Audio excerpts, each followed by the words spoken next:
ഇക്കഴിഞ്ഞ December 15 Ayush doctor നിയമന ഉത്തരവ് ബീഹാർ മുഖ്യമന്ത്രി നിതീഷ് കുമാർ വിതരണം ചെയ്യുന്നതിനിടയിൽ ഒരു മുസ്ലിം വനിതാ ഡോക്ടറിനായിരുന്നു അടുത്ത ഊഴം.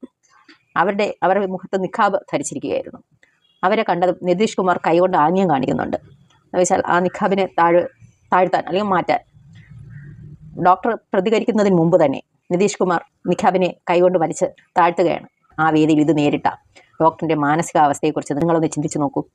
അതിനിടയിൽ നിതീഷ് കുമാറിൻ്റെ ഈ പ്രവൃത്തി കണ്ട് ചിരിക്കുന്ന കുറച്ച് കുരങ്ങന്മാരെ നമുക്ക് അവിടെ കാണാം. അവിടെ ബീഹാറിൻ്റെ ഉപമുഖ്യമന്ത്രി സമ്രാജ് ചൗധരി അവിടെ ഉണ്ടായിരുന്നു. അദ്ദേഹം ഈ പ്രവൃത്തിയെ തടയാൻ ശ്രമിച്ചിരുന്നു. അതിനു മുമ്പ് തന്നെ ഇത് സംഭവിച്ചു കഴിഞ്ഞിരുന്നു. നിതീഷ് കുമാർ ഒരു ഇള്ളാക്കുട്ടിയല്ല.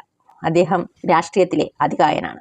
അദ്ദേഹത്തിന് ഇത്തരത്തിലുള്ള ഒരു മോശം പ്രവൃത്തിയാണെന്ന് അറിഞ്ഞുകൂടാത്തതൊന്നും കൊണ്ടല്ല. ആ സമുദായത്തിനെ, അവരുടെ ആചാരങ്ങളെ നാണം കെടുത്താൻ വേണ്ടി മാത്രമാണ് അദ്ദേഹം അവിടെ ശ്രമിച്ചത്.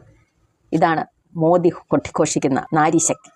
ഈ മോശം പ്രവൃത്തി നേരിടേണ്ടി വന്ന വനിതാ ഡോക്ടർ നസ്രത്ത് പർവീണിനെ ഈ മാസം 20-നാണ് ജോലിക്ക് ഹാജരാകേണ്ടിയിരുന്നത്.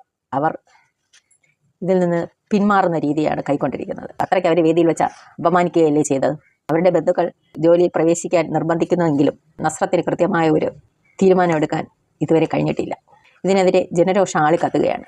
ആളിക്കത്തുന്ന പ്രതിഷേധത്തിൽ മുസ്ലിങ്ങൾ മാത്രമല്ല, ഹിന്ദുവിനെയും മുസ്ലിമിനെയും ആ പ്രതിഷേധത്തിൽ നമുക്ക് കാണാം.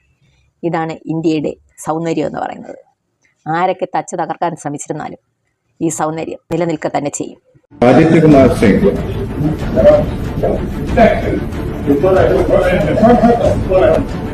आदित्य कुमार सिंह